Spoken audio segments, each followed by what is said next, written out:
Welcome back. I'm still Jacob Rees-Mogg, and this is State of the Nation. We've been discussing diversity and discrimination. You've been sending in your excellent views. John says, will the CEO of Aviva be checking investments from white men before accepting them? I should sell my shares in Aviva. I'm clearly more interested in diversity than performance. Anthony, if jobs are not offered to the best candidates, we slide from a meritocracy to a state of mediocrity. Meritocracy to mediocrity. I like that. That's a good line. Peter, if we want real equality, 50% of refuse collectors, or dustbin men as we used to call them, should be female. At the moment, nobody is shouting about that particular inequality. That's a very good point. So tempers flared yesterday evening at the Women and Equality Select Committee when Labour MP Kate Osborne accused Business Secretary Kemi Badenoch of likening children and young people coming out as trans to the spread of disease. Badenoch countered this accusation by insisting that Osborne was lying in what became a rather heated exchange. The Equalities Minister had told the committee that laws needed to be modified in order to protect single-sex spaces, and she believes that male predators were exploiting legislation loopholes in order to gain access to areas such as women's lavatories and changing facilities. Well, to discuss this further, I'm joined now by Diversity and Inclusion Facilitator, Katie John Went. Katie, thank you very much for joining me. Isn't this a problem for people who have genuinely transitioned, that there are men who will take advantage of loopholes in the law? And that's just human nature. Yes, but I mean, I've just come through Paddington Station and you only have to walk into the toilets there with a high-vis jacket and a mop to take advantage of the possibilities of accessing certain spaces. So I think people who have malicious intent will always find a way. Generally speaking, people who are at risk of abuse are at greater risk staying in their own home and not leaving their house. We know that for a fact. But if you want to get into the language of who is genuinely trans or who genuinely transitions, I think the Equality Act isn't entirely clear on that. It kind of describes transitioning rather than having arrived. And if we how does one define being genuine and having arrived, whether it's the possession of a gender recognition certificate, which is a bit of old law, which relatively speaking, I would say might need some updates, and also still creates the situation with when and where can you ask to see someone's GRC?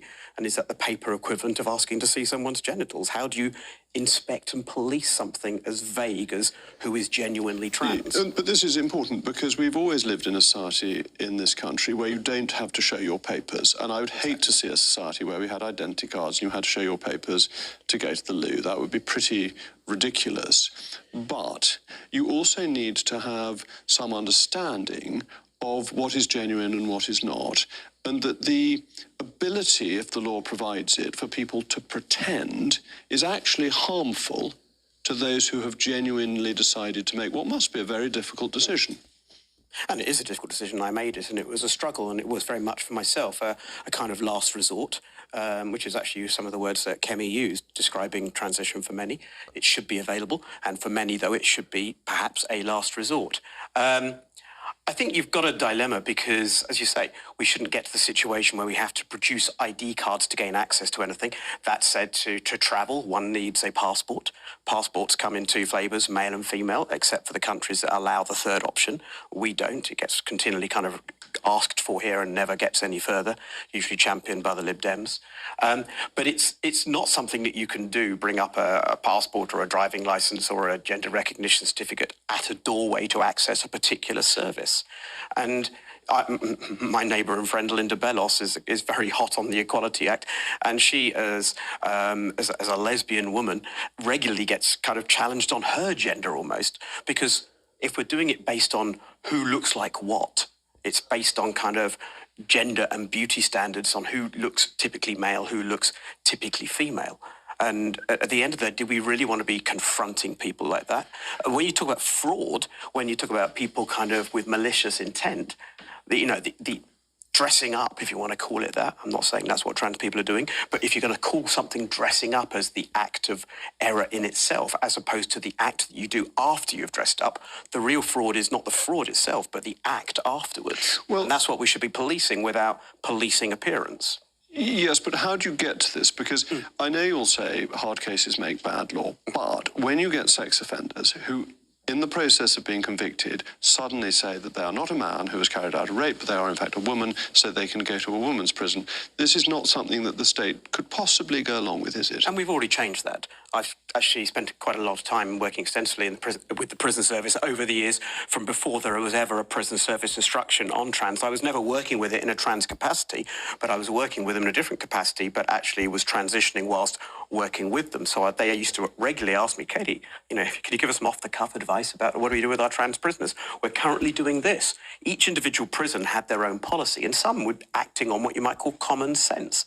If you put the person who, committed a, financial fraud, who's fully transitioned, transferred them to a female prison or a female wing, it's not going to cause too much of a rumpus. But if anyone with a sexual violence history, anyone who hasn't bodily transitioned, that is now the current policy again. It's taken a long time to get back to common sense. But that's really important, because it seems to me that there is a good deal of common ground.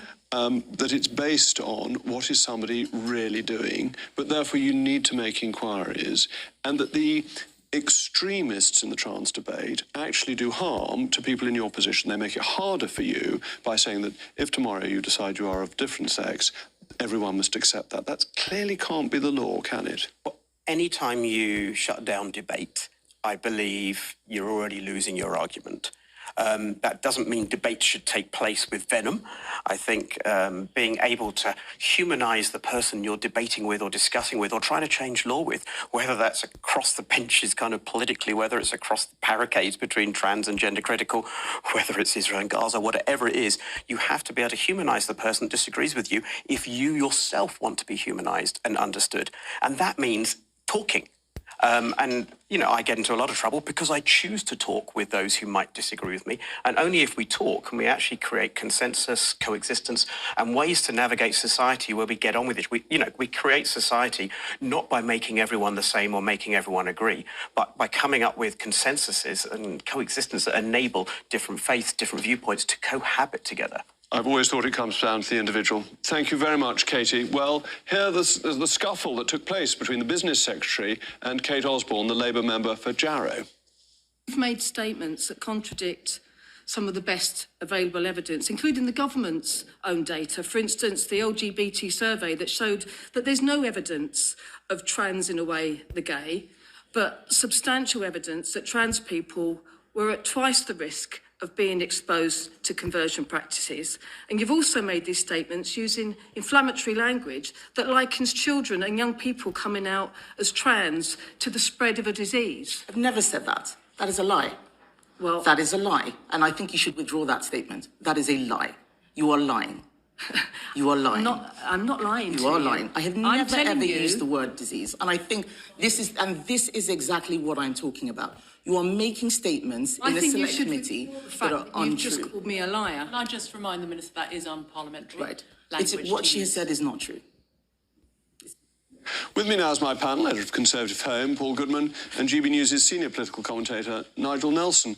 Well, Nigel, to have somebody accused of lying in the House of Commons is very unusual. Very unusual. And you'll notice that she was pulled up by the chair, Caroline Oakes, for using unparliamentary language. But the powers of a chairman of a select committee are much lower than those of the speaker, so you don't have to withdraw it. But no, I mean, you won't get thrown out. You won't get thrown out. At least she was picked up on the language. And this debate, where do you think we should be on it? Because I thought what Katie was saying was perfectly sensible, that there is a common sense view, and that people who wake up in the morning and say they're of a different sex are in one position, and those who go through a long process, and probably quite a difficult process, to decide they wish to be of another sex, are in a completely different position. I think that we're going to have to take another look at the Gender Recognition Act. It's now nearly 20 years old, and an awful lot has come out since then. The women-only spaces being an example where I don't know if Kemi Badenoch is right that there are more predators going there than trans people, but that needs to be taken a look at. Labour is certainly planning to do that, but probably they will actually get rid of the gender recognition panel. But you'd still have that basic thing. I think you're right about there's a difference between waking up and self-identifying as a different gender. and going through to officially change. So it is a diagnosis of gender dysphoria. It's 2 years living in your acquired gender. And if you want to go for the gender recognition certificate, you go before the panel. But that's the bit that will be cut out. Paul, do you think that Kemi is right, that there are more predators than there are genuinely trans people? And how do you find evidence for that? I don't know, but I think we've all got a sense of what the average voter thinks. And I think the kind of average voter's view is, you want to be treated as this or you want to be treated as that, that's all fine. But I think people do get quite worked up about two things. One is sport. There's a sort of whole idea that men who've transitioned and become women and are competing in women's sport, that that's somehow often unfair. So there's a lot of feeling about that. And then there's a sort of women's safety element, which is what you were discussing a moment ago with Katie.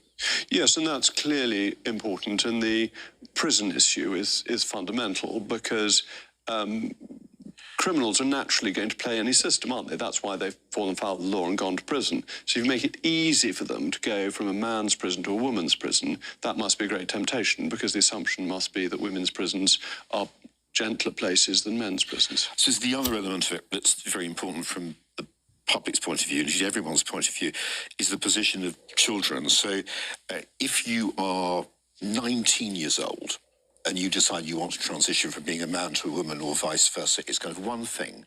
But if you're 14, the question is, are you an adult and capable of taking a decision at that age? And most people would say no. And this is really important, isn't it, Nigel, that you need to protect children.